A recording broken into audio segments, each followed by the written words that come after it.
que básicamente cuando estudiábamos los otros operadores tratábamos de establecerlas una vez que las definíamos, ya sea de forma axiomática o que las podíamos derivar inmediatamente a partir de sus definiciones axiomáticas. Entonces la primera es la implicación mutua.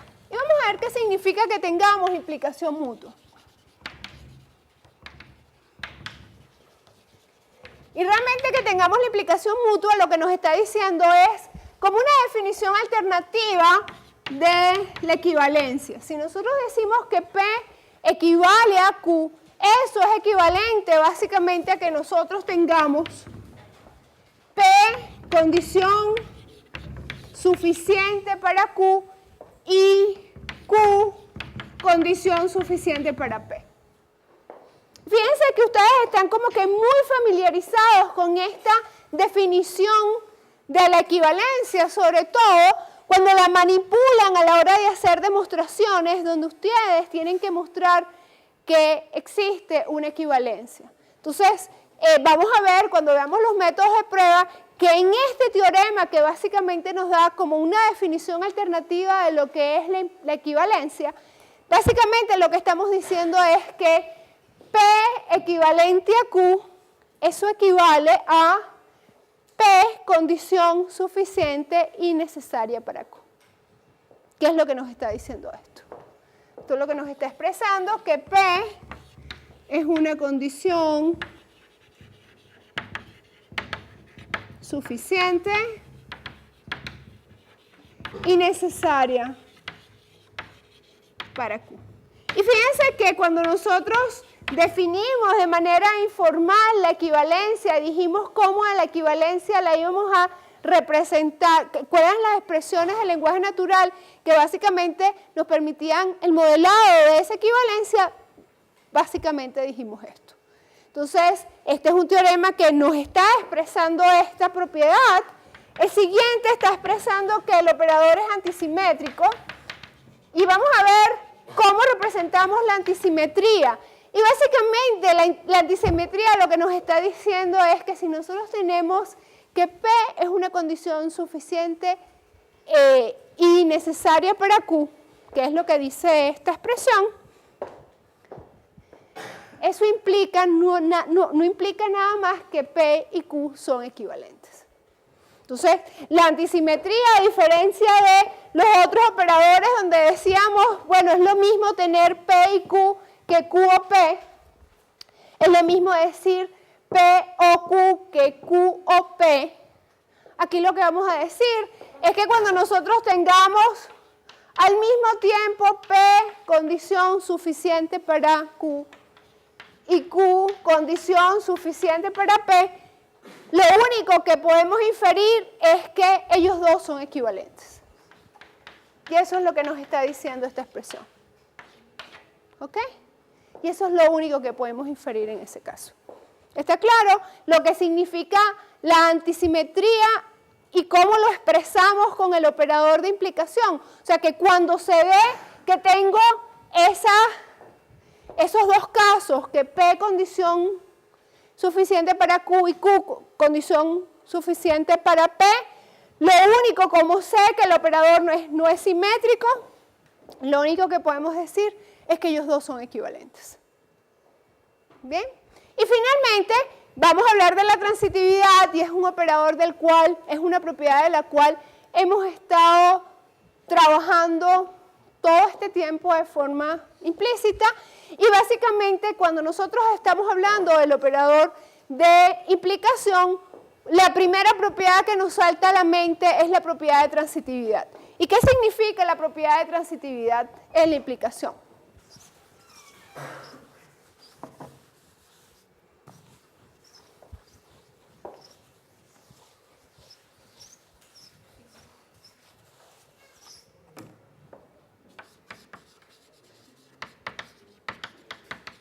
La propiedad de transitividad de la implicación básicamente nos está diciendo, tiene como que tres sabores. La primera básicamente, si nosotros decimos que tengo P implica Q y tengo Q implica un elemento cualquiera R, entonces básicamente vamos a poder derivar que P también es una condición suficiente para R. Entonces, y fíjense que yo indirectamente cuando estoy de forma como que natural, cuando les estoy hablando de que puedo derivar, estoy utilizando la implicación para denotar que realmente eso es lo que estoy concluyendo. Estoy concluyendo que a partir del hecho de que sé que P es una condición suficiente para Q y que además Q es una condición suficiente para R, voy a poder concluir que P también es una condición suficiente para R. Y después, bueno, vamos a cambiarle los sabores a esta propiedad y básicamente si sé que P es equivalente a Q y sé que Q es una condición suficiente para R, pues básicamente voy a poder demostrar que P es una condición suficiente para R, o la otra cara de la moneda, que si tengo que P es una condición suficiente para Q, pero Q es equivalente a R, pues básicamente podemos concluir esto. Entonces, vamos a hacer una de estas demostraciones. Vamos a empezar con la primera, que es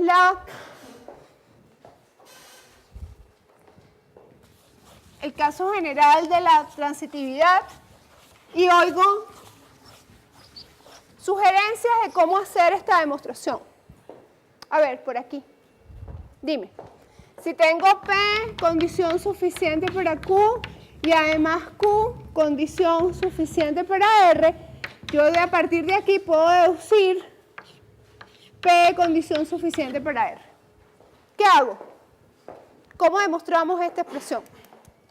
Cristina. Por aquí.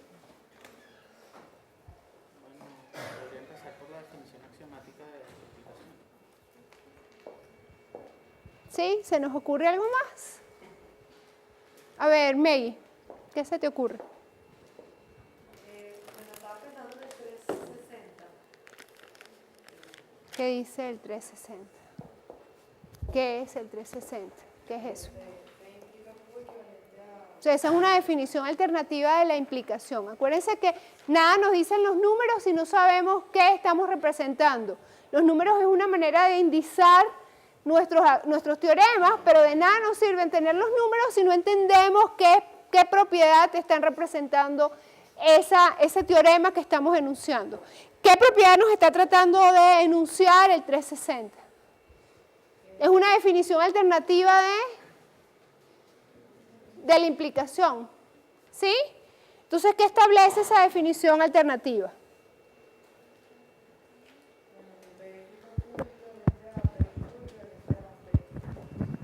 ¿Qué hago con eso? Por aquí.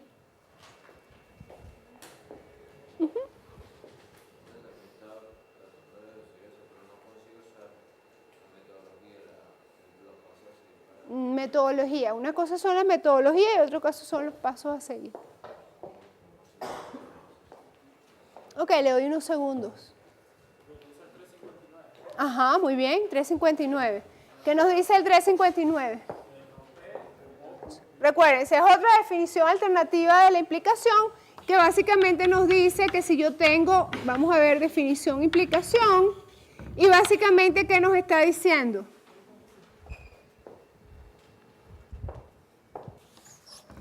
.359, definición de la implicación. Si yo tengo P implica Q, eso es equivalente a no P o Q. ¿Dónde cuál es mi sustitución? Sustituí P, Q. ¿P por quién?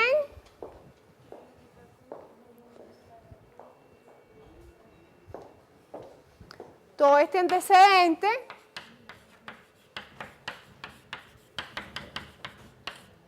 Y Q, P implica R. Ok, ¿qué hago con esto? Esto me queda la negación de todo mi antecedente.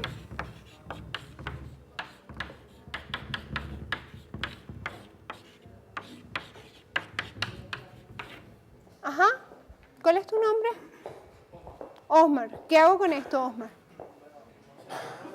¿Sigo aplicando la misma definición? Bueno, es una forma manipular. Pero yo lo había hecho nada más aplicándoselo a la primera parte. A la primera parte. Ok, muy bien, vamos a seguir tu demostración, a ver qué es lo que me estás sugiriendo. No lo has terminado. Ok, ¿alguien más tiene alguna idea? Porque fíjense, la idea no es que yo esté haciendo las demostraciones y ustedes me estén viendo. O sea, la prueba de que ustedes no hayan salido nada bien en el parcial quizás es esa. Ah, dime. Creo que se aplica el 359 en la primera, Ajá, no P o Q y lo demás. muy bien. Luego de eso se hace un Shunting. Ajá. shunting. Y quedaría no P. Ok, oigo a ver qué es lo que quieres hacer. Tú quieres agarrar y me dices que vas a aplicar, en lugar de aplicar en toda la expresión, lo único que quieres traducir es este pedacito. ¿Ok? Eso quiere decir, ¿verdad? Que estás pensando que tu expresión es del tipo Z y Q implica R, ¿verdad? Implica P, implica R. ¿Ok? Entonces, para que todos estemos claros de qué es lo que nos estás proponiendo. Muy bien. Y por supuesto, aquí lo que dices es P implica Q y estás suponiendo que Y es no P o Q. ¿Sí? Entonces, suponiendo esto, ¿verdad? Lo que nos está proponiendo nuestro compañero es que tengamos algo como esto.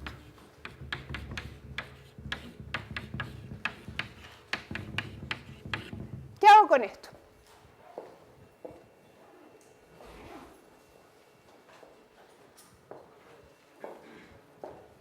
¿Llegó a algo haciendo eso? Por favor, por aquí. ¿Qué hago con esto?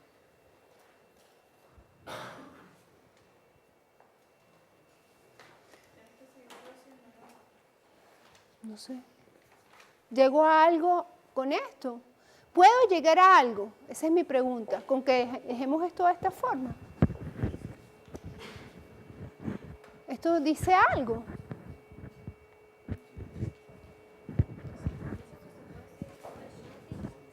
Shunting, ¿cómo aplico shunting ahí?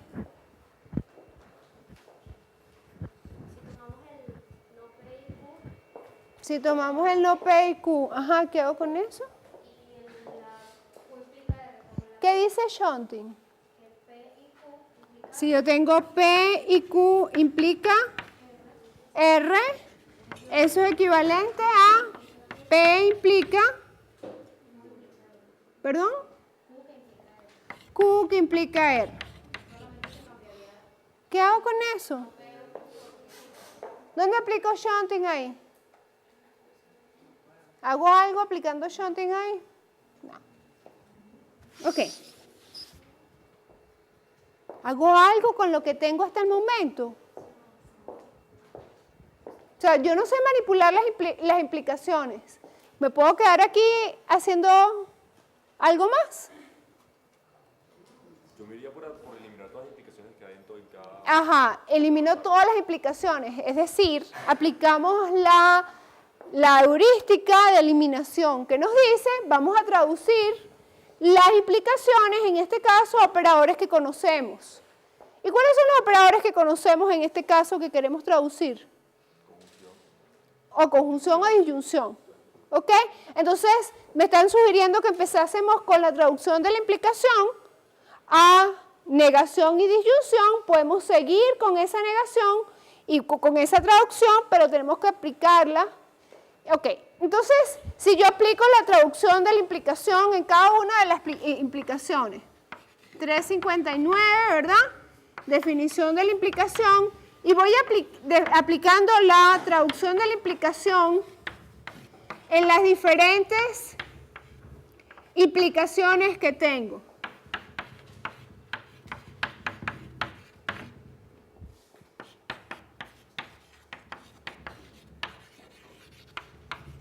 Y vamos a seguir aquí.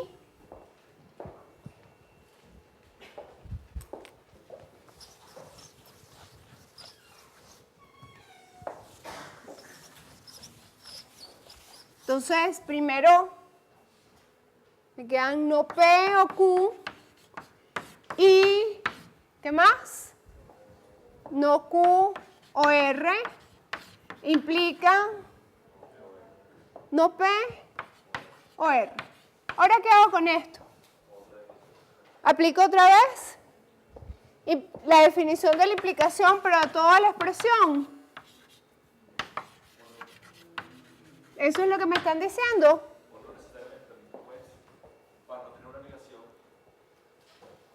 Ok, eso es lo que me están sugiriendo. Entonces, creo que lo que me están sugiriendo es hacer esto.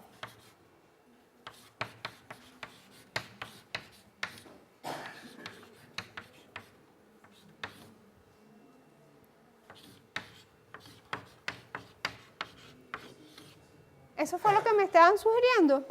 ¿Qué hago con esto? De Morgan. ¿Cuál es de Morgan? ¿A o B? ¿A? ¿Y qué me queda?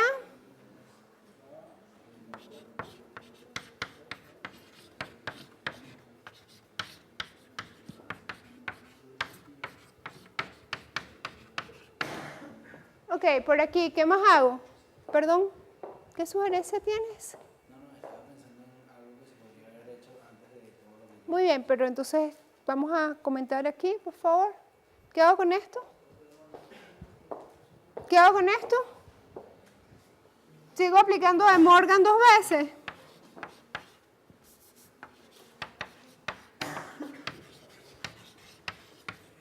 Y entonces aquí me queda, vamos a poner 2 veces para que podamos ir más rápido, me queda y doble negación.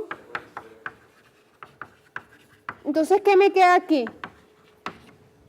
Lo que me queda es P y no Q, ¿sí?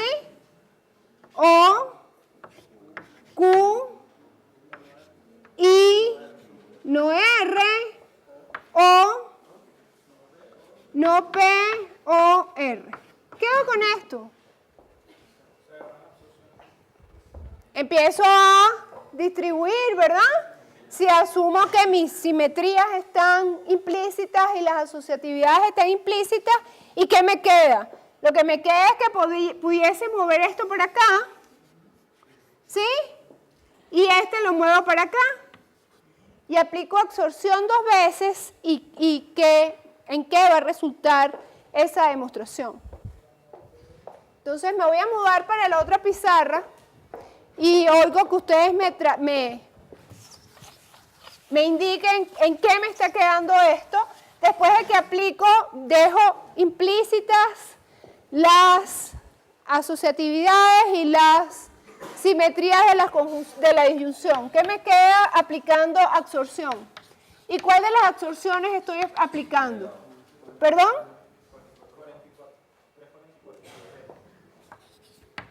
A, B, ¿cuál? Muy bien. Entonces, ¿qué me queda?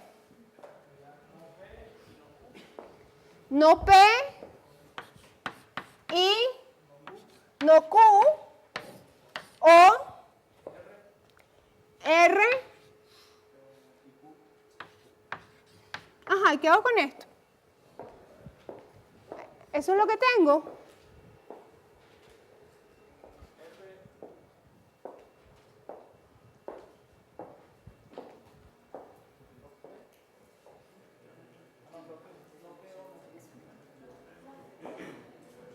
¿Es I o O? Es O. Aquí o aquí. ¿Sí? ¿Qué hago? ¿Qué hago ahorita? Entonces, bueno, vamos a entender que tenemos aquí.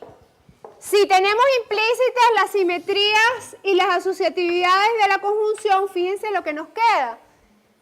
Que tenemos no Q o Q. ¿Y no Q o Q es? Esto nos va a quedar en 3.7, ¿verdad? Que es el metateorema, donde estamos aplicando tercer excluido, ¿verdad? Entonces aquí nos queda no P, o true, o R, y esto es equivalente a, ¿por cuál? ¿Cuál es el teorema que me permite derivar true aquí? No oigo.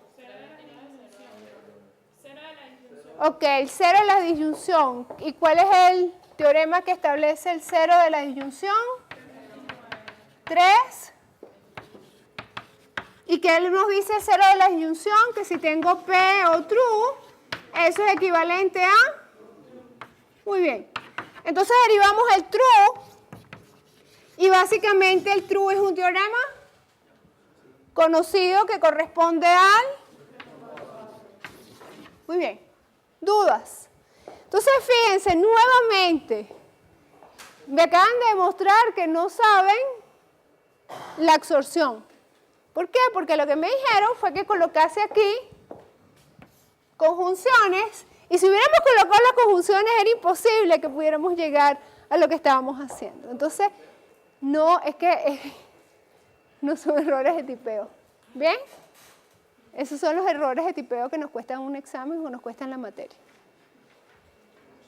Muy bien, pues demostramos lo que queríamos ver, que realmente este era un operador. ¿Qué podemos entonces saber ahora del operador de implicación? ¿Qué propiedades sabemos del operador de implicación? Que es un operador transitivo, antisimétrico, y además, ¿qué sabíamos de sus ceros? Que los pasamos muy por arribita, ¿verdad? Esto es lo que tenemos que saber. ¿Ok? Entonces es muy importante que cuando estudiemos los operadores vayamos comparando cada uno de los operadores que estamos conociendo y que veamos si realmente podemos establecer si tiene un cero por la izquierda o un cero por la derecha. Entonces, fíjense, en este caso, ¿qué significa esto? ¿Qué significa esta expresión, la 372? ¿Qué estamos diciendo con el 372? Que en ese caso tenemos un cero por la derecha. ¿Y qué nos dice el 373? Una identidad por la izquierda. Entonces, a diferencia de lo que nosotros aprendimos nuevamente con los otros operadores que decíamos, bueno, tiene un cero independientemente de donde esté, o tiene la identidad independientemente de donde esté, con este operador las propiedades son muchísimo más restrictivas que con el resto de los operadores. Entonces, eso quiere decir que tenemos que conocer claramente que como consecuencia de que este operador no es un operador simétrico, existen este tipo de restricciones. ¿Ok?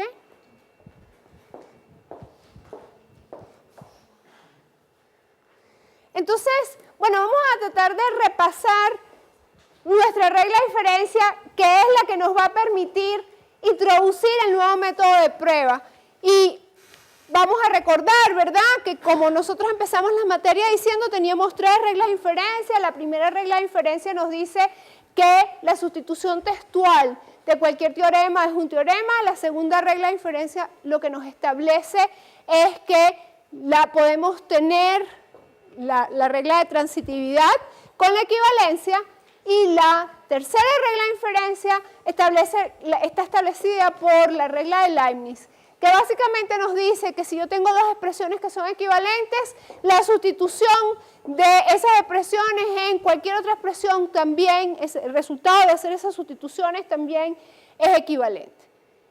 Ahora, eso nos permite establecer lo que llamamos nuestro axioma, y básicamente el axioma de Leibniz lo que establece es que si tengo que dos expresiones cualquiera son equivalentes o son iguales cuando hablamos a nivel general, eso implica que también la sustitución en cualquier expresión E de una variable cualquiera por la expresión, en este caso E minúscula, es igual a, en esa expresión E, sustituir Z por la expresión que es igual a esta expresión E en letra minúscula. Entonces, fíjense que realmente esto es lo que nos está diciendo, que cuando nosotros utilizábamos esa rayita que representaba, que podía deducir que se concluía algo, básicamente se representa con el operador de implicación. Y es lo que he tratado de transmitir a lo largo de toda esta clase cuando les estoy diciendo y podemos concluir que, básicamente, cada vez que nosotros podamos decir que podamos concluir a partir de un conjunto de hechos una conclusión, lo que estamos es representando nuestro operador de implicación. Bien, entonces, bueno, con esto terminamos el capítulo 3 y vamos a empezar con el nuevo capítulo, donde básicamente vamos a seguir trabajando con los operadores con los que trabajamos hasta el momento, pero nos vamos a concentrar en nuevos métodos de prueba. Y estos métodos de prueba van a flexibilizar de alguna manera las pruebas que hemos estado trabajando hasta ahora. Y por otro lado nos van a poder permitir entender un poco más lo que estamos tratando de mostrar. Si ustedes piensan lo que hemos estado haciendo hasta ahora, nosotros hemos estado haciendo uso de un sistema de reescritura en el cual de forma como que automática, como un cálculo, sin pensar quizás mucho, sino simplemente aplicando el conjunto de teoremas que conocemos y las reglas de inferencia, podíamos definitivamente, de alguna forma, aplicando los métodos, llegar a nuestra expresión objetivo, ¿ok? Ahora vamos a tratar de entender un poco más cuáles son las propiedades que queremos demostrar y explotar las propiedades que hemos conocido hasta ahora con los teoremas para establecer nuevos métodos de prueba que nos van a permitir tener pruebas más, digamos, de alguna forma más relajadas.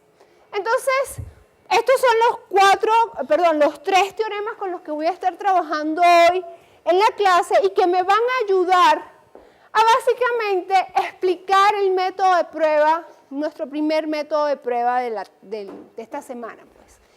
Entonces, bueno, tenemos estas 3 reglas, básicamente parecieran bastante naturales, ¿verdad?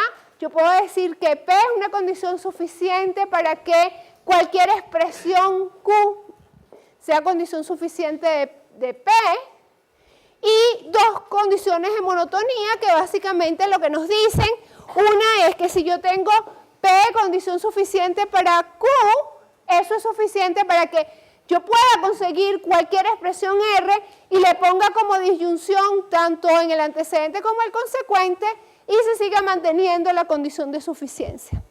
Y lo mismo con conjunciones. Entonces, estas 3 expresiones son las que voy a utilizar para presentarles el método de prueba con el que vamos a trabajar, que es el método de prueba abreviado. Entonces, antes de saltar con el método como tal, vamos a discutir un poquito acerca de Leibniz y cuál es el alcance de esta operación que trabajamos, de esta regla de inferencia con la que hemos trabajado hasta el momento. Entonces, fíjense que si volvemos a la lámina anterior, en esta lámina yo les estoy presentando a Leibniz haciendo uso de 2 operadores diferentes. En el primer caso, ¿verdad? Les estoy presentando a Leibniz con la equivalencia. Y les estoy diciendo que si es un hecho, es un teorema de mi sistema formal, que la expresión X es equivalente a la expresión Y, yo voy a poder concluir, voy a poder derivar que básicamente en cualquier expresión E donde se sustituye una variable por X, eso va a ser equivalente. Y es el mismo operador que era el operador principal de la expresión que asumía como, que suponía como teorema, ¿verdad? Voy a poder concluir que en E, sustituyendo Z por X, es equivalente a E sustituyendo Z por Y. Entonces se mantiene el mismo operador con el que estamos trabajando, con el que traíamos de nuestro teorema del sistema formal. Después, fíjense que cuando llegamos y generalizamos, y así empezamos la materia, ¿verdad? Generalizando esta expresión, diciendo que realmente no tenemos por qué pensar en que E y F son expresiones booleanas, sino que pudiesen ser cualquier tipo de expresión y siempre y cuando nosotros dijésemos que esas 2 expresiones son iguales. La sustitución en una expresión cualquiera E de una variable por una de esas expresiones es igual a la sustitución en esa expresión E de esa variable por la otra expresión. Entonces, nuevamente, aquí estamos hablando de que estamos manteniendo el mismo operador con el que empezamos, estableciendo que la expresión original era un teorema. El punto es